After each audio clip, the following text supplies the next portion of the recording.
Hello again, my boys. I told you all that I'm not done with LEGO Batman. Sure, the characters are all covered, with the finale that still feels a bit off to me. How did Poison Ivy get number 1? But there are vehicle levels in the game that need some attention. There are 3 different types of vehicles in the game: land vehicles, water vehicles, and air vehicles. Each type is showcased in a different campaign. Both water and air vehicles have a level in both the hero campaign and the villain campaign. However, there is only one level where you get to play the land vehicles, which is the Two-Face Chase. There is no level in the Riddler villain campaign where you play a land vehicle level. I guess I can see why, since the Riddler doesn't really have any designated vehicles that's associated with him, like how Penguin is associated with his submarine and the Joker is associated with his helicopter. Anyway, there are 12 land vehicles that are playable, and it will be my honor to rank them from worst to best. So without further ado, let's get right into it.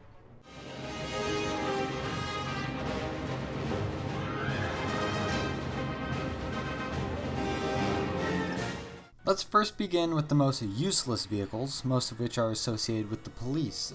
Wow, who knew the vehicles are paralleled to that of those who drive them, because the cops of Gotham City probably just sit around and wait for Batman anyway. Vehicles do have abilities, by the way. Not many, but I mean they exist. But the police van has none. It can't even defend itself. All you can do with this van is drive around and inevitably die to the Riddler's goon van, which didn't get its own spot in the roster, weirdly enough. I mean, the Riddler van can do things, as we see in the level, yet it gets kicked for a police van that does nothing? Anyway, let's see what I'm doing in this recording, because I have nothing else to talk about. Oh, hey, there I am going up the stairs.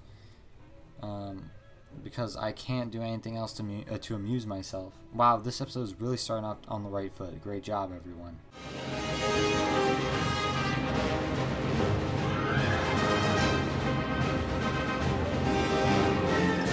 Sorry fellas, we gotta endure another segment with a vehicle that does absolutely nothing. I understand that TT Games knew that no one would play these vehicles, so they didn't bother, but come on. They should have known that I was going to make this video a decade after the game's release.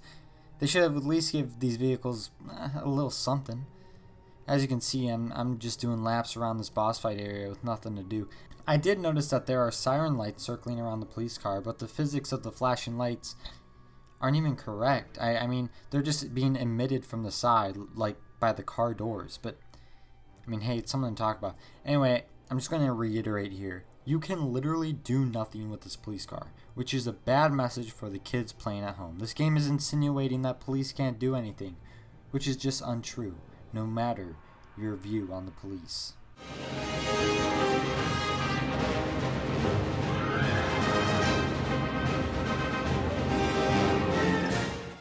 In what world would a garbage truck rank higher than a law enforcement vehicle? This world, the LEGO DC universe, is saying that garbage trucks are better than police cars. Because believe it or not, the garbage truck can actually do something. Instead of attacking, the button instead releases disgusting LEGO elements of trash from its backside. That's it. No, the garbage itself doesn't do anything. In fact, it despawns not even a few seconds later.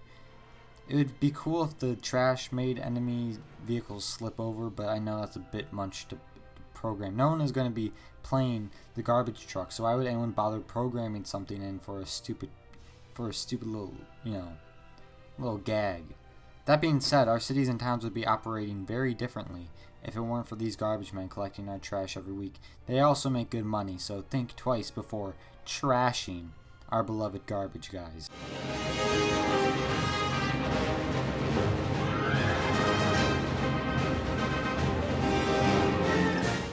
Believe it or not, the police bike actually does something. I find it strange that the smallest vehicle of the law enforcement vehicles is the only one that can do anything other than drive around. The police bike is the first vehicle that can attack. It's a really crappy attack, but an attack nonetheless. I think the reasoning as to why the police bike can attack is because the person on the bike is firing an automatic rifle. And they're just out in the open, so they can just do that. But can't the people in the police car and the police van do the same? Like just, stick out the window? Apparently not. Anyway, the gunfire is coming straight from the center of the police bike anyway, so the the gunfire is coming from the wrong place. Also, most vehicles with an attack have auto aim for their weapons, but the police bike doesn't. You have to physically be facing the target to be able to hit it. As seen here, it took me forever to take down Two-Face's armored truck because I had to directly face him. Hey, I almost forgot. The police bike also has another feature, the boost, I like to call. The button that you use to jump in character levels. You can use it here to get a short surge of speed. The police bike is the first vehicle in the list that can do this.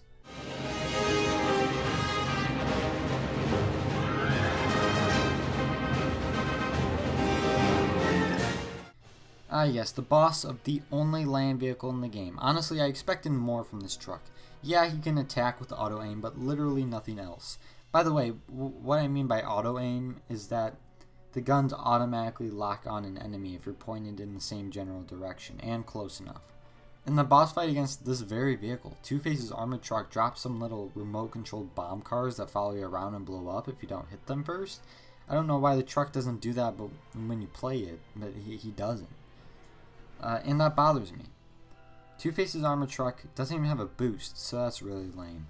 Overall, Two-Face's armored truck could have really been a cool vehicle, but the tires fell flat. Hopefully that's the last pun I make in this video, I'm sorry.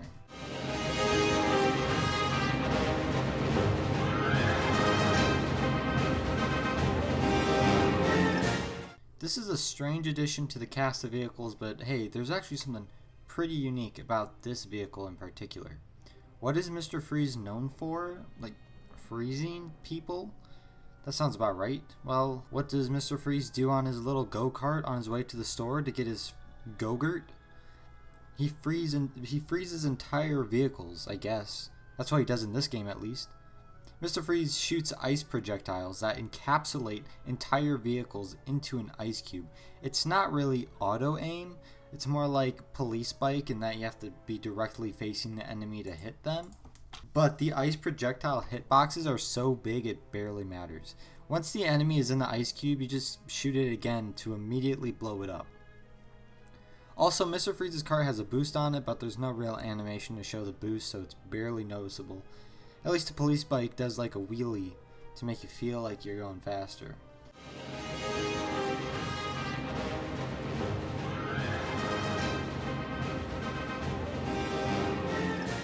With Joker being Batman's most notorious villain, I don't think it's any surprise that he has his little ice cream van in here. I'll give you a quick rundown. 1, he can attack. I mean, of course he can. He doesn't have a boost at all, unfortunately, but there's something really specific about the Joker's van that put him up to the halfway point on the list. In the second area of the Two-Face chase level, there's a pressure plate on the docks with the Joker's face on it. At first you're like, what kind of resources did the Joker have that allows him to put this on the docks in the middle of the city? But after you're done pondering that, you roll over it with the Joker's van, and a crane thing pulls up a box from the water that reveals a mini kit. In the footage, it's just a blue stud, but that's just because I already got the mini kit a while ago. Anyway, I find it strange, but also neat that you basically get a freebie mini kit just for having the Joker's van. Definitely one of the easiest mini kits in the game that you could obtain.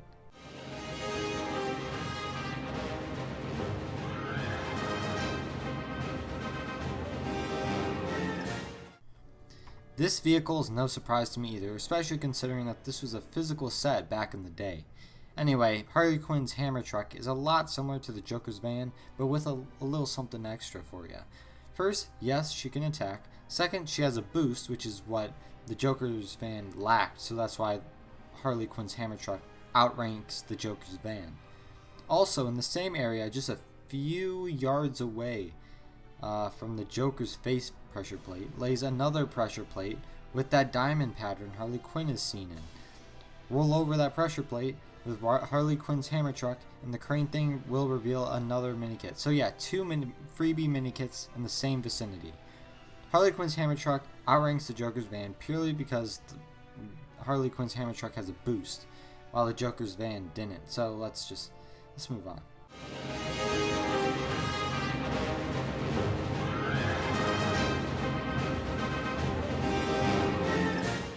Here's the secondary vehicle you play in story mode. So basically, when you have a little sibling, or if you were the little sibling, or you are a little sibling, this is what you're probably going to be playing.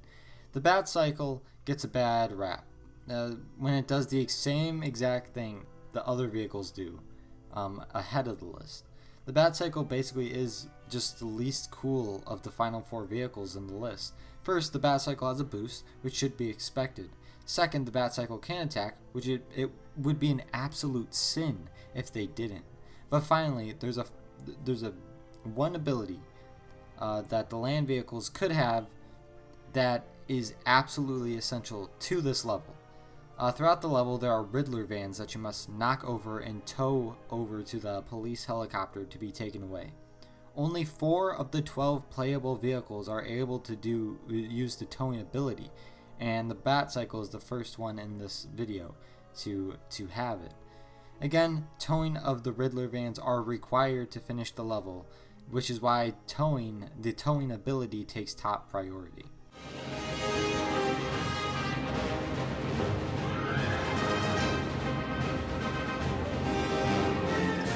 I think the name of this vehicle is a bit much. I mean, Harley Quinn's hammer truck is also is too big of a name for what it is, and Catwoman's motorcycle is in the same boat. Why didn't they just name this one the CATCYCLE?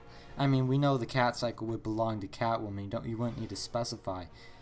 Maybe it would be confusing to people who mix up the letter B and the letter C, so they think BATCYCLE and CATCYCLE would be the same thing. Anyway, Catwoman's motorcycle is pretty much the exact same as the BATCYCLE. I placed Catwoman's motorcycle higher than the BATCYCLE because you don't play her in the story like you do with the BATCYCLE, and chances are you might never play as Catwoman's motorcycle, depending if you get all 10 minikits in a red brick and only one run through of the Two-Face chase level in free play. So yeah, I think Catwoman deserves being number 3.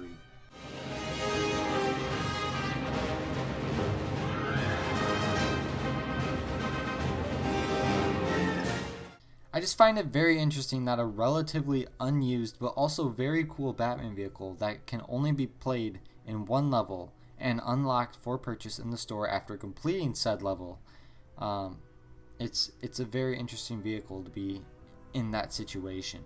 Anyway, the top 4 vehicles all have the same perks to them, so it's really a matter of what's the coolest. Bat Tank has a boost, and it has an attack, and it can tow vehicles. I will say it's a little bit difficult to turn compared to other vehicles, and I particularly noticed this when I was in the boss area, since there's less space compared to the previous 2 areas in the level. But hey, a small price to pay for a cool vehicle to play as. I don't know, I also feel like the Bat Tank is more durable, even though it's probably not. Maybe just it's the fact that it's a tank of the Bat. Then I feel more safe playing it, but hey, that's just me.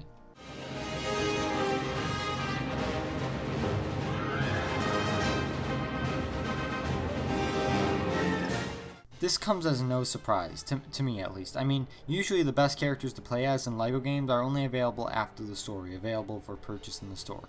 Star Wars The Complete Saga is the best example of this.